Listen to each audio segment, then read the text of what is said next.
Na tunapanda miti bilioni 15 na tunaanza na hii mvua ya El Nino. Hii mvua tunangojea hapa, nimeambia wizara wapange na kila county. Hapa Narok kiwango yenu ya kupanda miti ni miti milioni 450. Ruto bende odhi nyime kod goyo debe ne chenro mare mar pidho yiende maromo bilion 15 e bwo higni 5 mabiro, ka bende ogolo siem ne jomodak e bungu ma Mau mondo dar mapiyo. Chris Owino, Ramogi TV, Nairobi. E sesa mamoko ma county zeni governor Mameru Kawira Mwangaza onyero chendo ma MCs ma county nero ntire kod matiche oko konyiso gi mondo gi ped elela ketho mage.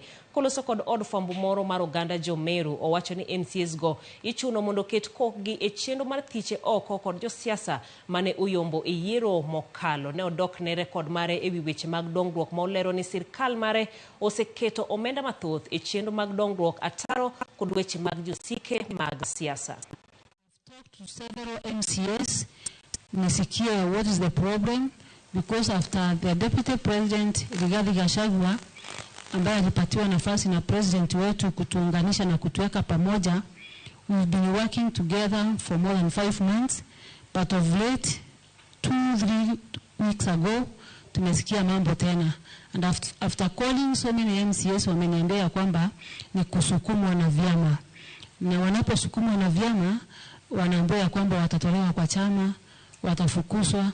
Kwa hivyo mimi siwaonee mbaya maana wako katika chama, na mimi ni independent governor, lakini ninaomba hivi, hata kama watu wanatafuta impeachment, you can't get an answer minus a formula. Huwezi kuweka impeachment ambayo hauna grounds. Tungependa pia kama Wameru tujue what are the grounds ambazo zina lead to impeachment, kwa sababu sisi kama county hatujapoteza hata shilingi moja ya mwananchi. Sisi kama county ya Meru tumekuwa na kazi ambazo zinaonekana, and the few noises that watu wanaweza kusikia nje si mwananchi wa kawaida. Mwananchi wa kawaida ana shida hata kidogo. Piny Kenya biro keto bura moro mar ariyo mar keto kare chendo mar ikruok ne koth mar El Nino. Jalup jatend piny Rigathi Gachagua wacho ni romo ni biro nono mathoth kaka omenda mibiro ket thenge ne ikruok ne kodhno ibiro tigodo kachiel gi keto ler kaka ibiro yud omenda go. Kolose nyasi mar goyo erokamano mar jagoro mongirore migawo mar teko kod weche modhi Mohamed Liban, Gachagua opoyo kweth ma obalo kod piny owacho ni kwe masani gi keto kelo lwasi maber mar gero Kenya. Unajua tulikuwa na mkutano deputy governor ya kupanga mambo ya El Nino, na siku ya Jumanne tutakuwa na mkutano ingine technical. Maybe governor atakutuma kwa hiyo mkutano ndio tufanye mpangilio ya ile usaidizi. National government itatoa, donors watatoa, na nyinyi county ile mtatoa, ndio hii maji yote isipotee yote. Tujue ni vipi hii maji itakuwa mingi, tunaweza kutumia ingine itusaidie pale mbele, na ni vipi tutaweza kukinga wa Kenya, watu ya Isiolo wasikuje kukufa kwa sababu ya mafuriko ya El Nino. Manakodong ndalo matin to kod El Nino chakore e dwe mar 10, riwruoge kod 10 counties kaso chenro mag ikore ne kodhno molandi ni nyalo kelo midhiero mopogore e gwenge mapacho ka. Andrew Ndego ng'iyo moko kuom ikruok ma imed tim e gwenge mapacho kae. Kar tiegruok mar Wildlife Research and Training Institute ma ochung' ne tayo chenro mag timo nonro ne weche mag le pacho ka oyango kar rito le ma Amboseli kaachiel gi kuonde kungo pi e gwenge mag Hoho Manokak kaka kuonde go maluro nitiere ni nyalo yudo achiedh nade ma kidek kel gi kodh El Nino machano chwe pacho ka endi dwe mar 10 nyaka dwe mar 12 higani. Jatelo mar kar tiegruok no Patrick Omondi ojiwo dwaro mar keto siniani e bero kenge mag rakore gi achiedh nade ma kidek kwako kuonde go ma oluwo ni dhi chochi gi kodhno endo mar El Nino. We are coming from drought, we are going to El Nino according to the meteorological department. You know, El Nino comes with its own challenges because there are parks when it rains, like Amboseli, it becomes a big lake. Then animals venture outside.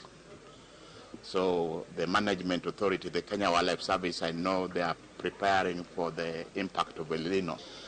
We are going as a way forward here at the end of today, come up with a strategy to ensure that all this rich research data, research information is made into policy brief. E kinde romo mar ndalo adek manobagi gi kar tiegruokno, Omondi omedo jiwo jodak makanyo mondo obed akicha gi kodh El Nino, kendo luwo ni okang' makama en mano mathoro mare geto chiwo geno ne jodak makanyo.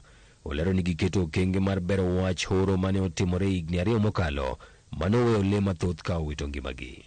Kamano bende omedo ni kaka jogo marito le bunge gidhi keto okenge mar geng'o ywaruok e kind le bungu gi jopiny e kinde ma koth rocho kuonde dak lego. Amboseli will be a big lake when it rains, and there will be nothing to eat inside. So in that way, they have to go outside. When they go where we have communities. Now the service need to prepare, and the government is already working on the El Nino mitigation strategy. And we will be part and parcel of it to provide data, particularly coming from this conference. We have gotten quality data on the pattern of movements, distribution of wildlife across the country. We know where they are real time. There are technologies that we have we are using. E gwenge mag Tana River, Governor Godana olero ni giseyango maromo jogo abal 604 madhi tiyo tich achiel gi apisas mag county no gi thoro mar biro reso oganda kinde El Nino. And these are people that have always been, they are used by the community to save lives. So they can rescue people who have been probably trapped on trees. So we have put them on standby, both the canoes and the divers, and they are working together with ward administrators and the national government administration, the chiefs, the sub-chiefs, the village elders, so that there is proper coordination of all these efforts. Kamano bende, giyango yedhe mikwango kod mago mag injin mibiro tigodo e reso oganda. To go and get a log on the other side and bring it this way. Then when you do that, you qualify, you are called Mwanamaji. And the Mwanamajis sometimes are used also to rescue people. You also earn a title after you have rescued somebody comfortably and you brought him on shore alive. Those people know first aid, how somebody who has drowned can be recovered to life. Esama ikruoge gitimore, jodak moko mabudalangi to nigi luoro ni ok gine ikruok malong'o ma osetime gwengegi kata bed ni oula mapek thoro kelo masira e gwengego. Tuna wasiwasi kubwa sana vile mvua inakuja, kwa sababu hatujui tutaendea wapi, kwa sababu hata mimea yetu ambayo iko nje huku hatujui itakuwa namna gani. Hata hii michele imelimwa yote itazama kwa maji, na ikizama sisi hatuna mahali pa kwenda. Alafu tuanje kulilia serikali, na mtu anakupa gorogoro moja itakusaidia na nini? Na watoto wanatuambia ati tugure huko, utaenda kwa shamba la mwenyewe, atakubali ukae huko. Dwe manyien donjo kiny ka duol makorokoro lwasi olando ni kodh El Nino chakore gi luoro mag oula mapek, lo masienyore kind mamoko makidek kelo masira. Geno en ni ikruoge dhi nyalo geng'o e okang' mamalo wechego mag masira makidek kel kod kodh El Nino. Andrew Ondego, Ramogi TV.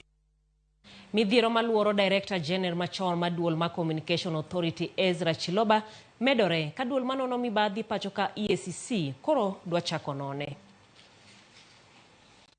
Tok riembe e tich kod jakom board mar Communication Authority of Kenya Mary Wamboi tarik 18 dweni, EACC koro ochako nono Ezra Chiloba Simiyu kaluwore kod weche mitudego moting'o tiyo marach gapise. Kaluwore kod oboke mochwal kod jal motelo ne nonro e duol mar EACC Pascal Mweu, gidwaro mondo Chiloba ochwal negi oboke gi. Andika mar hola mar ot manokaw e hik omenda 2021-2022 kod mar hik omenda 2023-2024. Oboke mar timo nonro omenda mare lipod nono omenda moa kuom piny owacho mamalo. Oboke mane opuodho hola mar udi kokale duol mar CAK, bug hola mar duol mar CAK, kanyakla kod oboke manyiso jokanyo manopuodho hola makamago ne duol mar CAK. Kamano bende, e hola mar ot mane okaw, gidwaro oboke moting'o oboke mar lowo kata title deed, oboke marango lobno kata search certificate, ogirimiti mar winjruok, nonro mar wuon lobno, andika ewi lobno kod oboke moro amora machielo motenore kod lobno. Chiloba itudo kod kawo hola kendo puodhore owuon ne holano mar lowo kokoluwo chenro makare. Iwacho ni ne onyiewo ot kendo nyiewo eka 7 mag lowo kokalo hola kopogore kod eka 1 mopuodhi kokalo chenro mar jotije sirkal.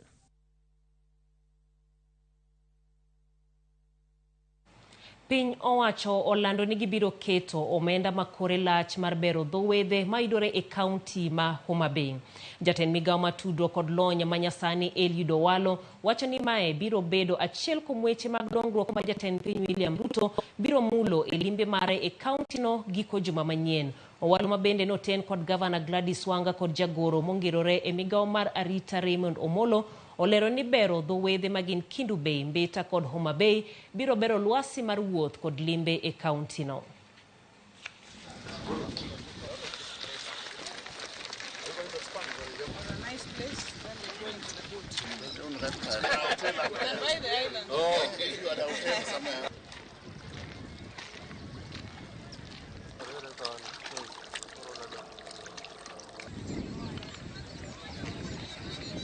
This is very, very important because Homa Bay is a bay.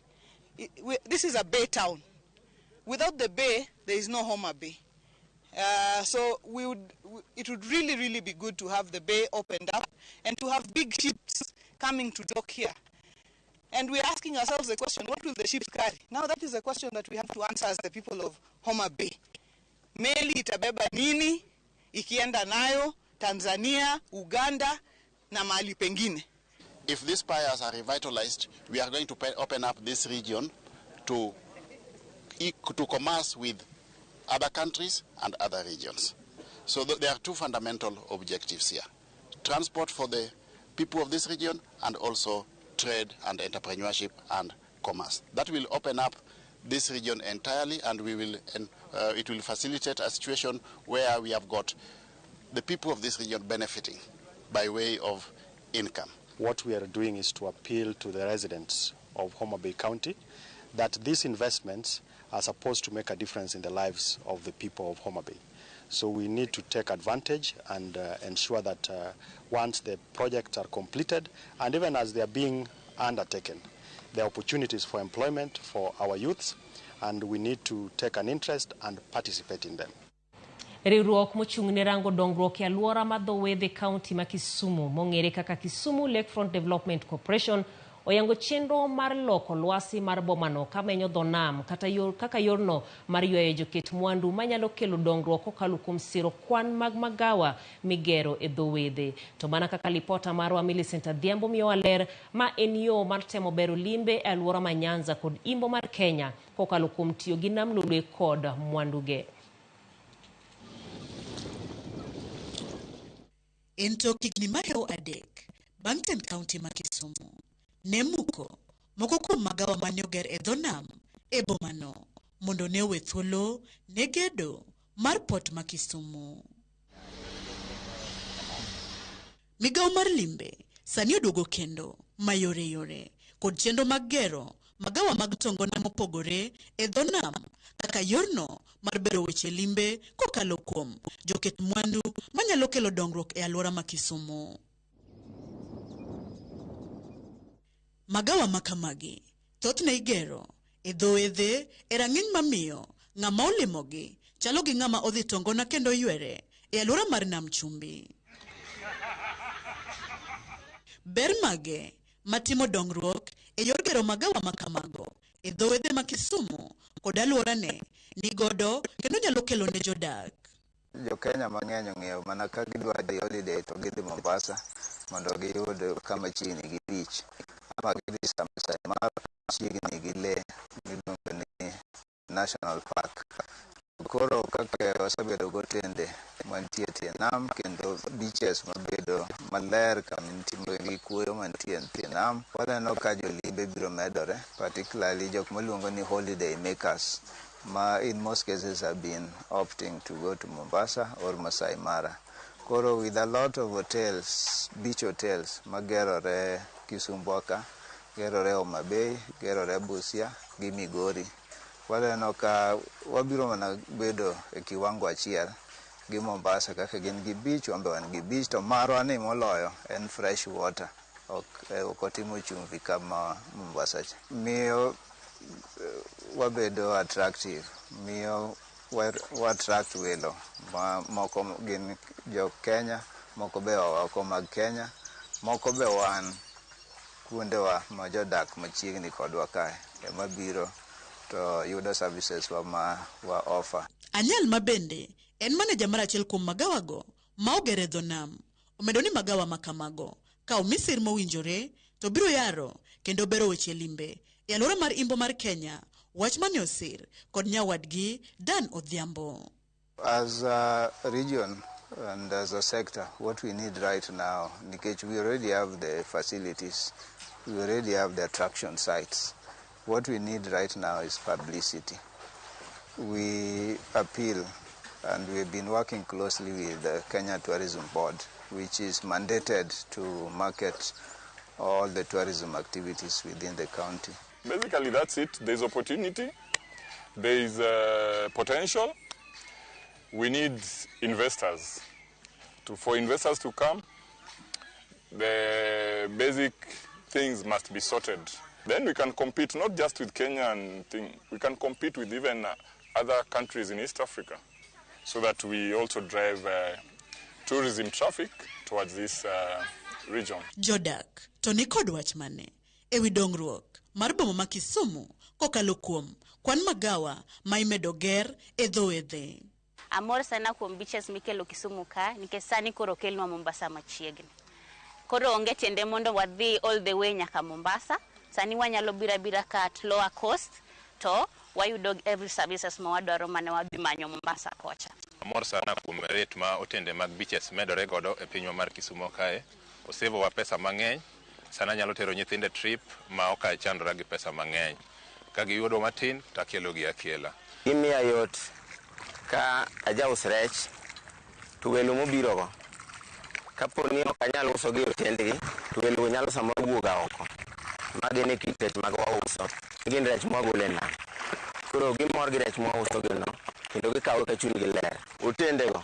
An ka yuto na tin.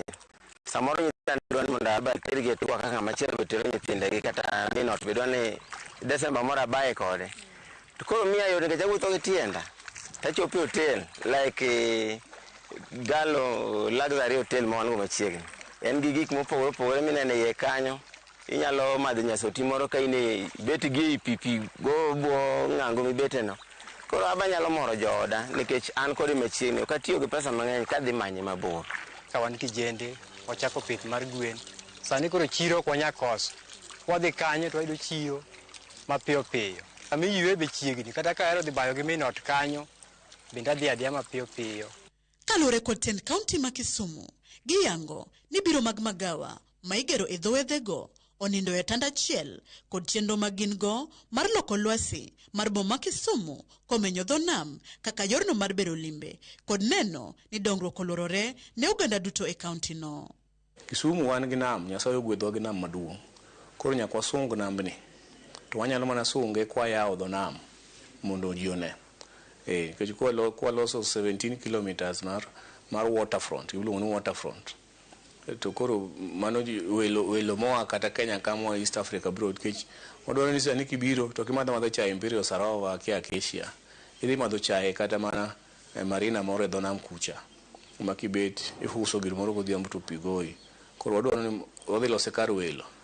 Maka welo dhi kuno nyaka weye $100 moro. $100 en siling 15,000. Chamo rech kacha, iwuotho dho nam, ikawo boat to chumi. Koro dhi ni wachumi. Koro local tourist maka gi tourist ma oko bi olemwa. Kendo jo Kisumu town be weekend ka weekend wadhi loso hippo point. Wadhi loso maber mar jo local jo modak Kisumu ka. Ichulo mana siling 300 kendo tidonjo titero nyithindo to ugo abal to duogo. Kata obedo ni chenro makamagi mag dongruok dhi nyime, rem to pod nitie. Ndara ma gibiro godo ok ber ahinya. Samoro gibiro kata ka koth ne pok ochwe, ka koth ochwe do ka gin loka makocha pok gichopo. Koro mano kanyo ema rem moro nitie ma ok ginyal neno maber. Koro wakwayo mano ka ndara nyalo biro maber ma chopo nyaka kama gintie to wan be wanyalo mor ka wendo ochopo kaler. Visibility number 1. Cooperation gi associations machalo Lake Victoria Tourism Association number 2. Number 3, PPP, private public participation mokawo ji manyalo invest e kuonde machalo makamago. Nikech ng'ata achiel tok nyale. Uso nyaka nywakne. Tinywako negi all corners. Inywako negi government, inywako negi as private investors, tinywako negi jogo mabiro wuoth. Wapuoye madalaka. Kaponi dhi wuotho kamoro kaka jawuoth, dende wuodhi.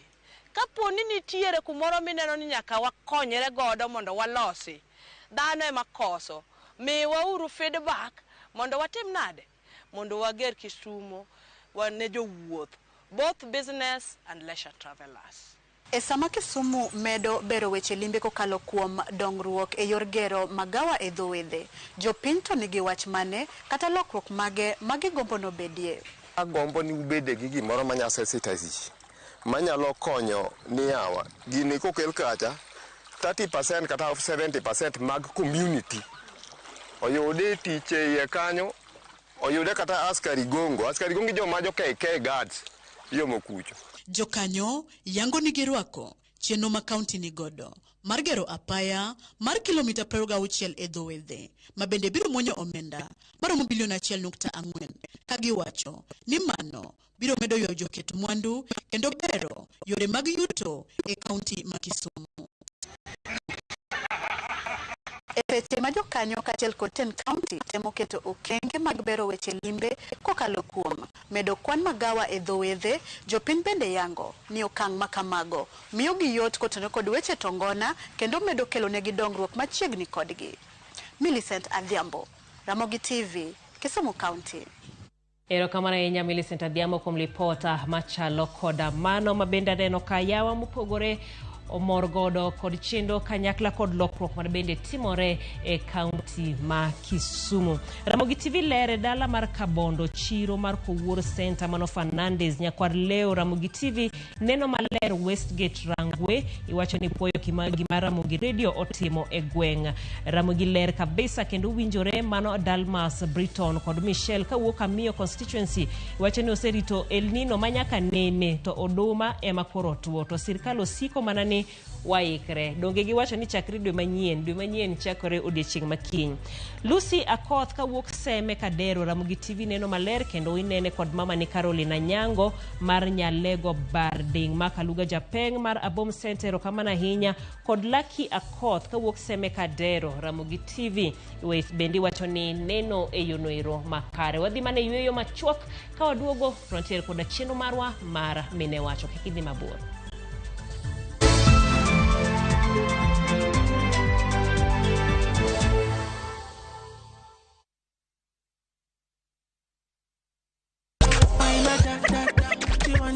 The party's on.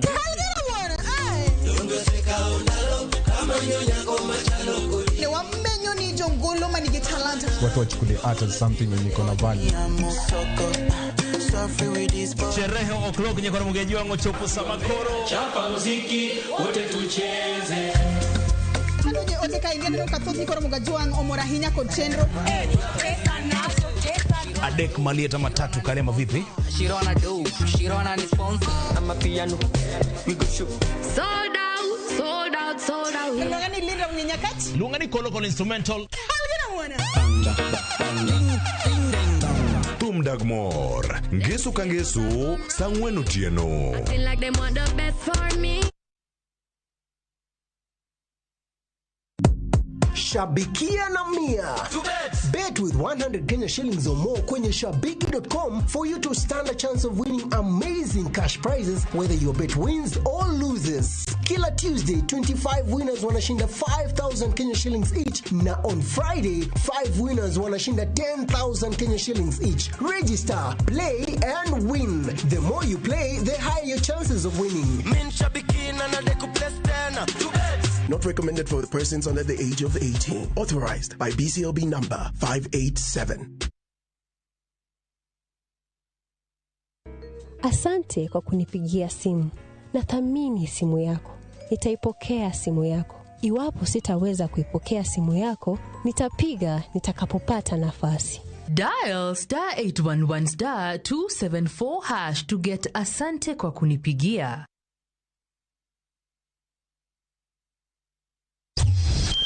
Kisumu Wabiro.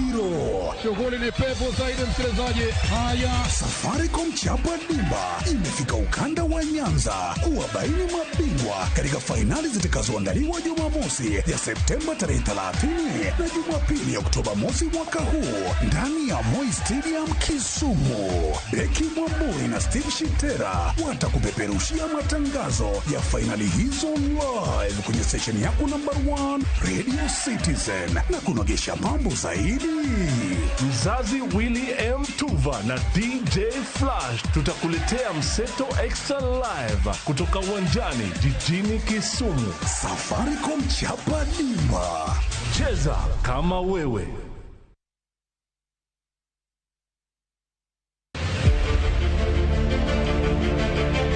Ikrine Sinema mapok ni neno. Kinyono kontanyo no koni. Nowinjore kendo disore. Ene otachiel motingo tuke mawuokalo. Wan kod gigi duto. Mitaniko dako. Mula manamati. But mula mataniko is violent. Sigana mamoro chuni. Kawaida. Mopong kod nyiero. Siari nyathima wuyudo die siari. Drama. Hera. Tugo ka tugo en sigana marito mondo onyise. Winam Cinema Jumapil saa 2:15 otieno kod saa 4 otieno mane Ramogi TV.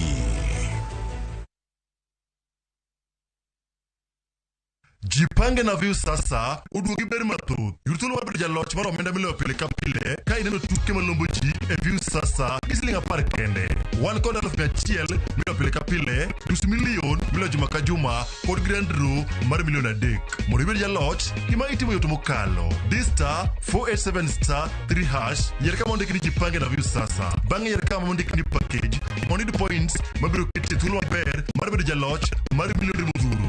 Jipange ushindi na view sasa. Jipange na view sasa biro na ywa tol kokalo namba mar 07096767000. Weche kod chike mantie nyaka to luw.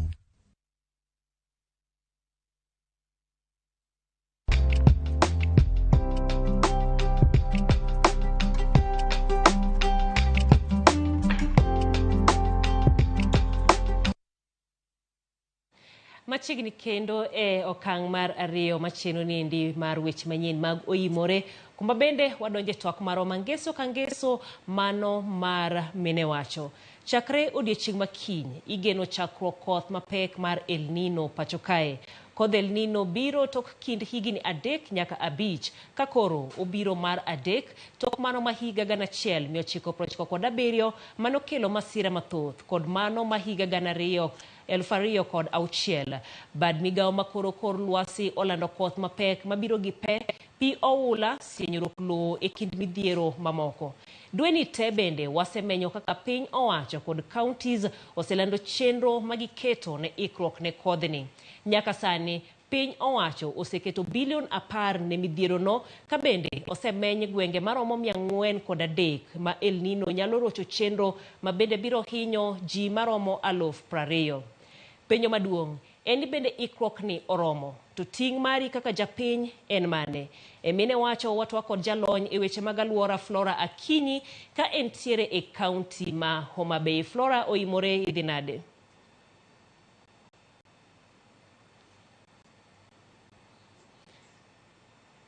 OIMORE Flora idhi nade?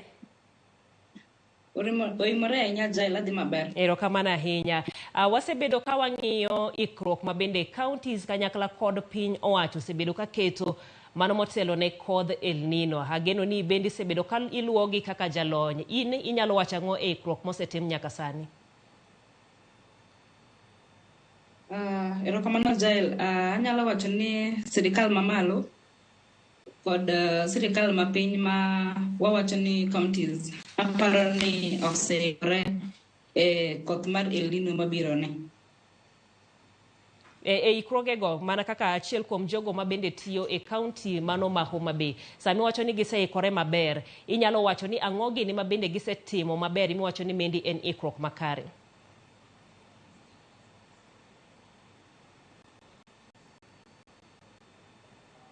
Flora, geno ni winja maber. Penjo mabenda penjo en to kiwacho ni counties oseikore makare. Gin ikruoke machalo koda mane ne kaka japiny mondo koro ong'e ni ma ikruok maber ne koth mar El Nino mabiro. Erokamano Jael, ka wang'iyo counties through mbui ma gisebedo ka waneno, wayudo ni kachiwo example mar county ma Homa Bay, aneno ka Honorable Gladys Wanga oseikore by keto infrastructure mare maber, to aneno ka jopiny be osekon ni koth mar El Nino biro, to kodhni ka biro kamae kaka onego bed ni watimo. Nikech nitiere aneno ka nitiere jomoko ma bende wacho ni kodhni bende oseland aming'a. En pogruok mane e wi kodh El Nino to gi koth ma bende osebedo ka chwe e gwenge ma pacho ka? Ang'o momiyo oketne maino mathoth kanyakla kod ikruok ma bende wasewuoye aming'a? Kodh El Nino en koth ma chwe aming'a. En koth ma en gi berne to en gi rachne. Nikech gimoro amora man gi ber nyaka bed gi rach. Mokwongo agombo ni ji ong'e ni koth mar El Nino ni nigi ber mopogore opogore, to kendo en gi rach ma opogore opogore. To sirikal ng'iyo rach mar koth mar El Nino madhi biro nikech mano ema dhi affect jopiny kabisa. To ka wang'iyo mokwongo ber mar koth mar El Nino en ni sani wayo tukoro wadonje El Nino. Iyudo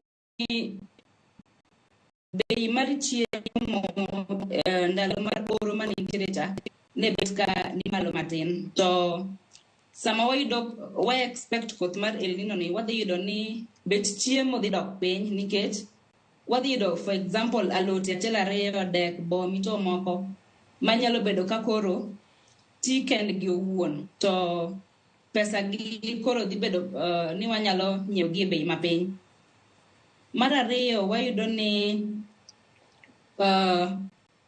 koth mar El Nino dhi duoko goruok achiel ariyo kuom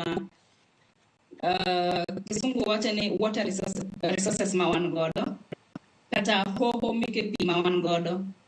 Iyudo ni ndalo oro ji mang'eny ringo dhi e hoho achiel ni ma nikech mae ma koro pi nitiere. To sama wan gi koth mar El Nino to wayudo ni hoho ni koro nigi pi mang'eny ma goruok mabedo sama oro nitiere cha odok piny. Wayudo ni kendo distance mabedo traveled gi minewa kata mana bebniwa sama gidhi kata mana miyo dhok chiemo kata manyo ne dhok chiemo is reduced nikech koro sama lum ti gigi wanyalo yudo machiegni. Ok ochuno ni jogi nyaka dhi mabor mondo yud chiemo mar jamni ma wan godo. Wayudo ni ber kendo mar koth mar El Nino en ni wayudo ni low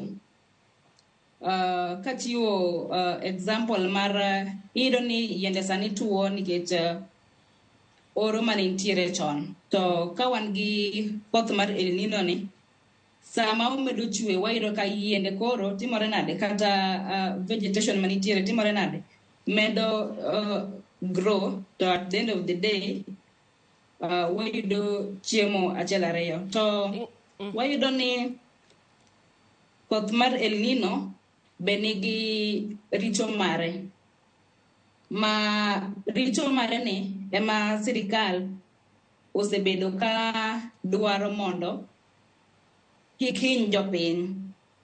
Giketo ikruok ne. Flora, gima nyalo penji.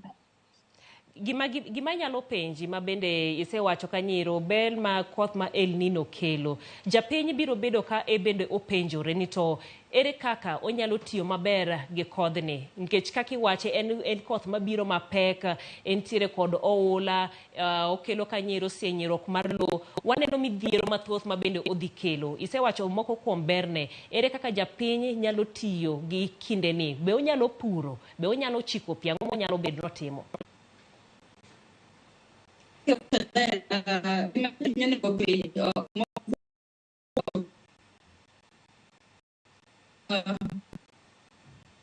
Wayudo ni kata ka sirikal osewacho ni koth mar El Nino biro, iyudo ni wan owuon pok waikore ni kodhni kobiro to pigni wada timo nade.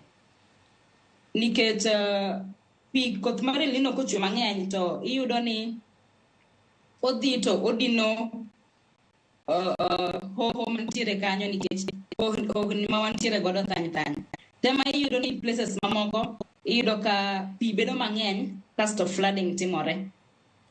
Gima japiny onego tim sani nikech koro osekonwa ni koth mar El Nino biro, mokwongo ka intiere but kuonde ma are prone to floods, onego bed ni wa move to higher grounds ma local authorities ma wan godo e piny kuonde ma wantiere onego bed ni osechako sensitize to move to higher grounds mokwongo.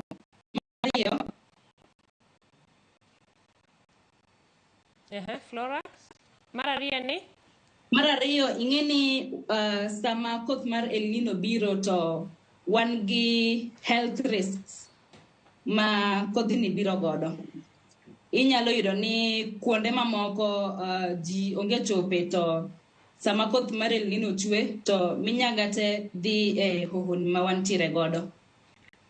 Gima onego timre en ni Ministry of Health onego bed ni sani koro dhi kore ni nikech most of the diseases madhi biro e osiptende, jok matuo madhi biro e osiptende, most of the diseases idhi yudo ni gin waterborne diseases.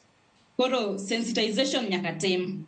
To sama sensitization ni itimo, kata kembni machiwo pi e counties, water service providers machiwo pi e counties, onego bed ni koro githiedho pi maber. For example, kani giketo yath kiwango marom to koro onego bed ni gimedo nikech koro gima wan godo dhi bedo ni nigi richo mang'eny kaluwore gi koth mar El Nino madhi biro. Nikech gimoro amora marach mantiere oko idhi kawo to donje e hohoni ma wantiere godo. Koro ng'ato nyalo ng'e nade ni koro ntiere kaka sani en wach ma imagine sani antiere kamarach, mano kaluwore kod gwenge mopogore. Ahinya gwenge ma kaluo waneno ka en weche mag flooding kata weche ma koro pi oula bende koro kalo kod ji. Wang'a rit mondo ane pi ni kosechopo ira koso nitiere ranyisi moko ma bende biro? Nitiere ranyisi mabiro. Asewacho ni local administrators ma wan godo, kata mana migao mar Kenya Red Cross, migao mar Kenya Meteorological Department, osewacho ni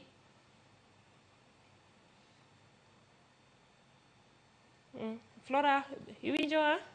El Nino biro. To king'e maber ni antiere kuma piny ma sama koth chwe to kanyo prone to floods, onego bed ni sirikal osechiwo kuma koro ji onego bed ni dhiye ma ok gin affected sana ndalo mar El Nino ne. Lakini neno ka problem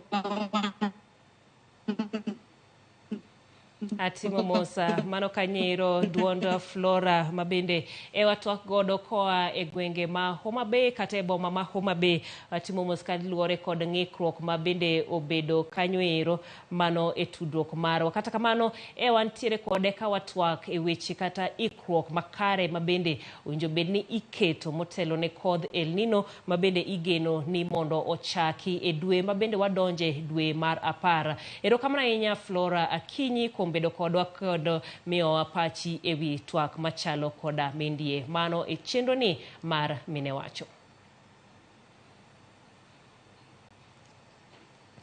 Kawadhi nyime eni ji abich osemaki e sub-county ma South Mugirango, county ma Kisii, kaluwore kod maundu mane omiyo owang' udi adek odiechieng' manyoro. Weng'o no, jogweng' ma Nyamondo e sub-county no otudo koda kuo manotimore e sikund primar ma St. Michael's, kama nokwal kompyuta 30 kod oduma mag oganda mag chiembe nyithi skul.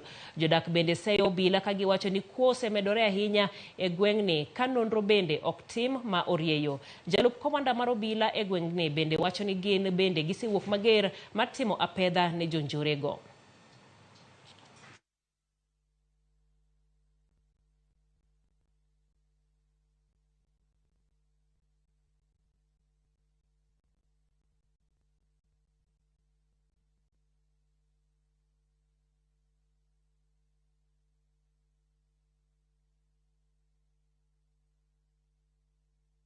Our national leaders na wenye wako na moyo safi mtusaidie, sababu hao watoto wanapata lunch hapa shule. Watoto wanasumbuka hata njaa, ile vitu waliiba na watoto ndio inasaidia watoto. Hao wezi ni wengi, ni zaidi ya 10. Kwa ajili walikuja hapa walipomoa kama boma 4. Kwa hivyo ni wengi, walibeba vitu kadhaa. Ukiona wamama wamesika safu sao, wengine wako na uofu, nyumba zimekuwa zikifunjwa, kuku kuibiwa, shule kufunjwa. Kwa ufupi usalama haupo. Now after doing some search, we arrested 5 suspects which are in the police cells. Nyakalondo mar Ramogi kawuono nogo tache kanisa Adwen ma Homa Bay Central e nyasi mar alam kod duoko erokamano ne Nyasaye kuom tayo nyakalondo no kuom higni 20 duto. Kaka jafwambo mar we county ma Homa Bay Ali Abich lero, nyasi mar hingo higni 20 nyaka ne chak nyakalondo no kiny chopo e giko mare gi nyasi mar Rech Festival e dho wath Masori, county ma Migori.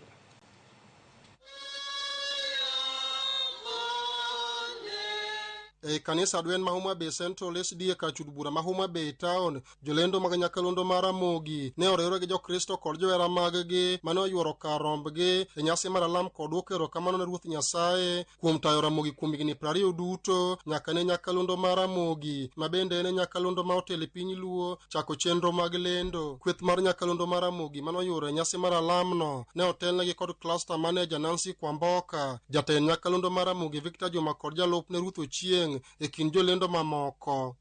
We are in Homa Bay today to celebrate Ramogi at 20, Ramogi FM at 20. It's 20 years of pure and authentic broadcasting to our audience.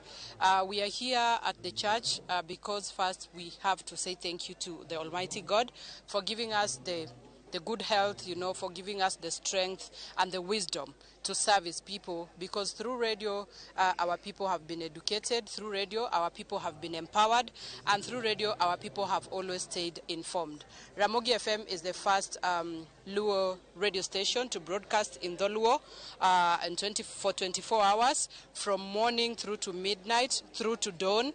We have ensured that our audience are updated and informed. So, we thank our listeners also here in Homa Bay for turning up in large numbers to join us to thank God, and also our listeners from across the world, because Ramogi FM not only broadcasts in Kenya, but we broadcast also in other parts of the world through the Citizen Digital app. Bang' chiemb chuny mane ochiw kod Pastor Bernard Oguta, nyasi maduong' ne obagi mar ng'ado kendo chamo kek kaka yore hingo higni 20 nyaka ne nyakalondo mar Ramogi chak lendo mage higa mar 2003. Jatend nyakalondo mar Ramogi Victor Joma ne otiyo kod thuolo makamano mar goyo erokamano ne jowinjo mag Ramogi, jotend od fwambo weche mar Royal Media Services kod jokanyo mamoko mosebedo ka wuotho gi Ramogi nyaka ne chak nyasi mar hingo higni 20 nyaka ne chake. Erokamano mar kanisa mar Adwen gi Pastor Dan mano yudo thuolo mar lamonwa kanyakla kawuono kodolo higni 20 duto. Erokamano machielo ne telo mar kambi mar Royal Media Services kochakle e kom maduong' gi jotich duto te e migepe mopogore opogore. Of course cluster manager mar Rombe bende ni kodwa ka. Machielo erokamano ne jowinjo mekwa duto te nikech kuonge tijoni chalo nono. Erokamano maduong' mokalo e kinde makoro waingo higni 20 ni. Erokamano ne jowa motenowa machalo Ena Koch gini machalo Credo *264# mabende mi yot mar nyiewo credit e yo mayot mokalo. Erokamano ne Mbogo T, Highline Motors, Oasis Medical Health Facility mantiere Migori.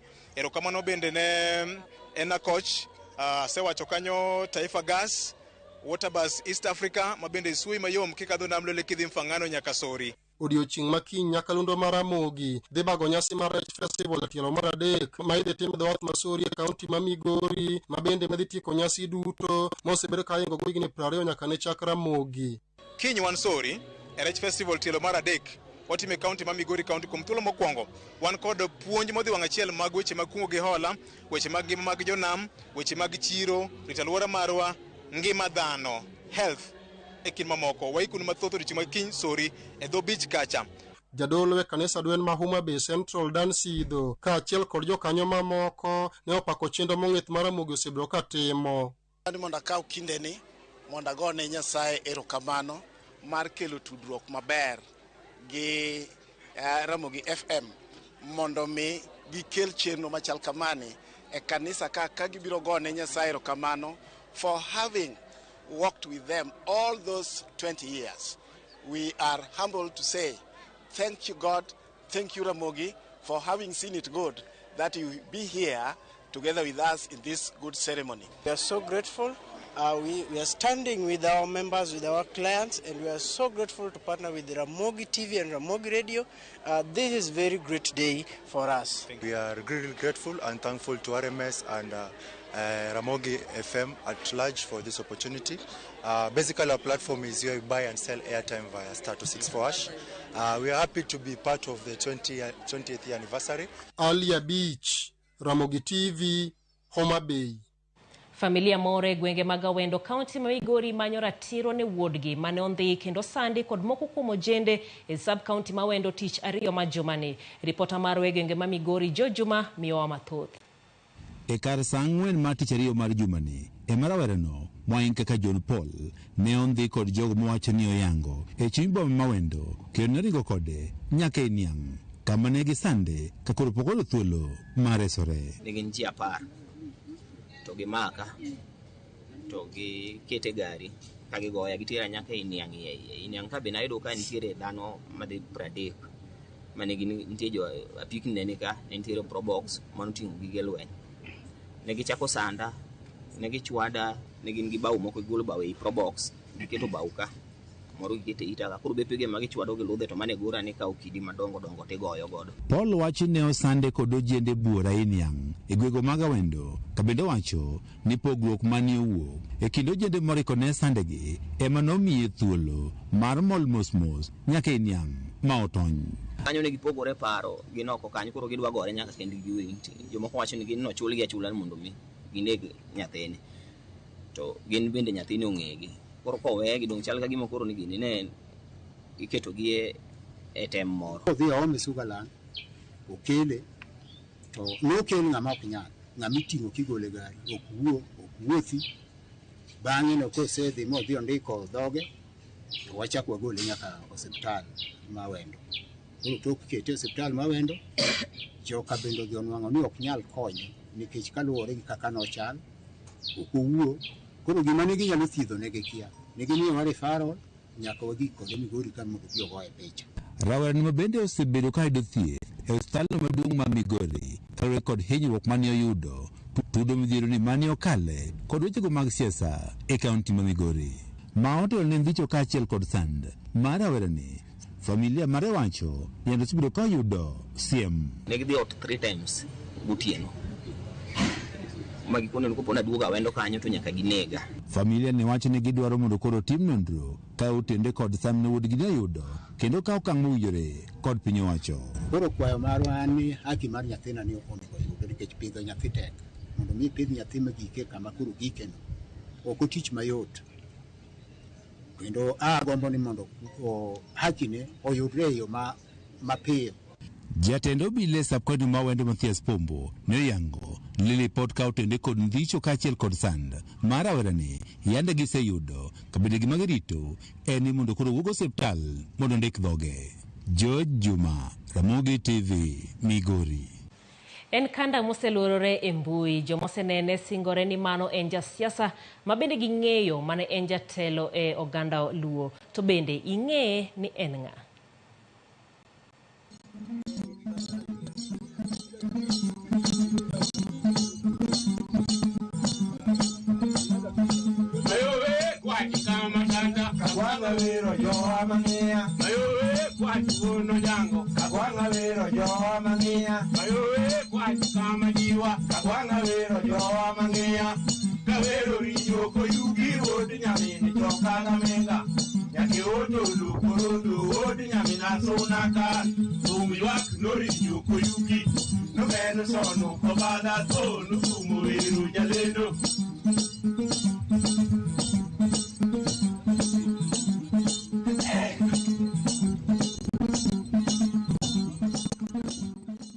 Akiaki sefwenye ni en ng'awa, kata kamano haneno ote mamoko mabendo donjo kendie ute okoyude. Adwa nyisi, Otieno Katao en janyatiti marahuma e kaunti ma Siaya. En wuod Alego Ng'iya mabende kinde mathoth igwelo mondo omor ji e nyasi mopogore e kaunti no. Onge wat kod jasiasa mora mora mitude godo, kende kinde machiegni wabiro kelo ni sigande matut to koda nonro mare. Wadhi e yweyo, waboduogo bang' kinde machuok kod weche mag tuke.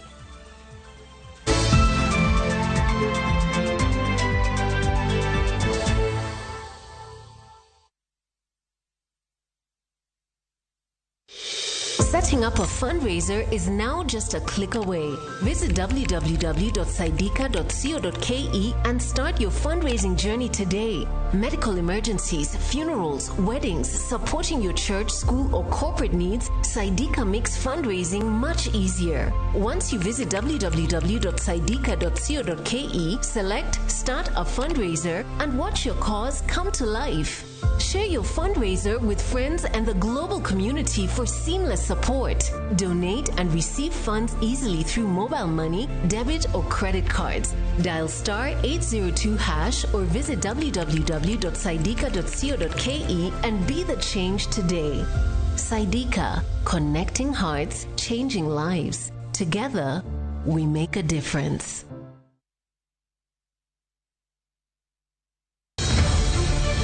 Gik mawede wanyalo dwaro ni watim nyalo miyo watim yiero ma ok kare. Jogi sanda sakasa, kegi matim koro. Min chiwuoyi dwaro nyakwa, to mamiyo wuode kod chiege onge kwe e odgi. Ang'o mikonywago? Tiji en ang'o e ot ka? Ere nyakwara? Kinde duto manotimo mondo yud nyathi ok ne nyag olemo. Abro nyuol, an be bedo naonge nyathi ok mora. Joodgi nochano gima ne giweni kare. Nayudo ni nyako moro. Kare gik mane gitimo mondo gichop dwaro mar miyoni ne okelo andhoga kod tungni e ot. Bedo gi horuok en kido maber kendo konyo. Paro nyadiriyo. Ewi Nam Cinema, Jumapil saa 2:15 mar otieno kod saa 4 otieno. Kik bayi.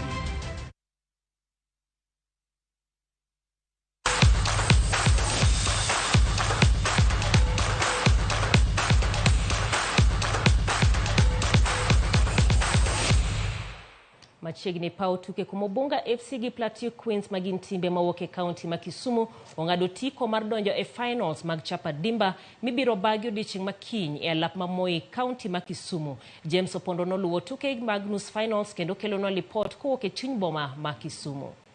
Tuke mag Safaricom chapa dimba gwenge ma Nyanza ochopo ng'ende bang' timbe 4 e kidieny mar nyiri gi yowuowi donjo e tielo mar finals mibiro bagi odiochieng' makiny.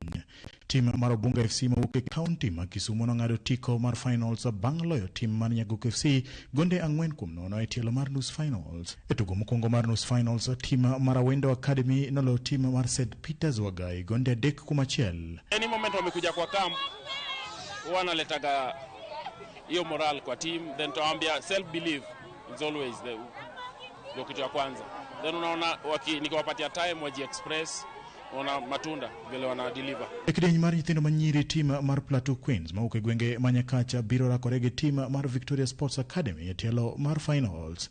Victoria Sports Academy noloyo tim mar Agenga Girls mawuok county ma Migori goal 1-0 ka tim mar Plateau Queens noloyo tim mar Kisii Queens gonde 2-1 e nus finals. Wane kaka wanyalo tugo kiny maonge mistake manyalo timre. Do kata kantie mistake wang'iyo kaka wanyalo correct moko inyowa.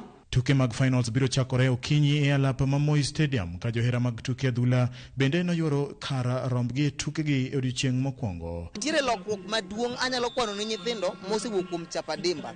To gima mora ok ni en tugo kende. Sama wabiro kaka koro wabiro Kisumu ka wan gi collaboration gi companies mopogore opogore. For example nyocha ka wabiro Kisumu ka waloso gimiluongo ni medical camp hema mar thieth. Joloch biro yudo menda maromo shillings 250 ka tim mabiro tike thuolo mar ariyo biro dhi pacho gi shillings 150. Tielo mag nus finals tuke mag chapadimba mokelo kanyakla timbe mauke gwenge ma Nyanza Oseruma Yanga ka joloch ma kawuono biro donjo e finals biro bagi odiochieng' makiny e lap ma Moi Stadium. James Opondo, Ramogi TV, Moi Stadium, County ma Kisumu.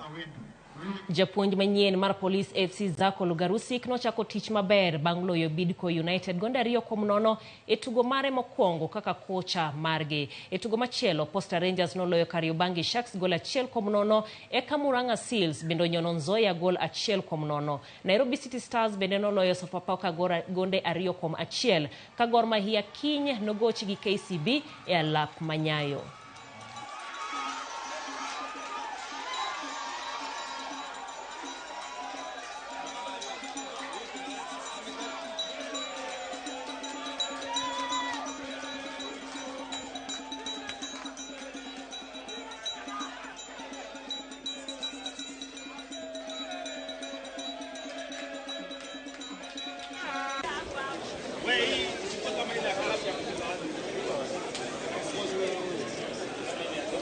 It's very important. We played against very good and very organized team. You know, they gave us hard time. With some individual quality on the front, we scored. But I can say this year Kenyan Premier League is very competitive. I think it's much stronger than next year. That means you can see here everyone can beat everyone. First, I think now I think ni kitu psychological. Sasa zile unaenda kucheza na mtu ana struggle, wewe ujiambie mtu ana struggle naweza tu mfunga. But I think police really knew that we were coming, so they were really prepared. And then having that also they have a new coach. Everyone wants to prove, right? So I think everything worked for them.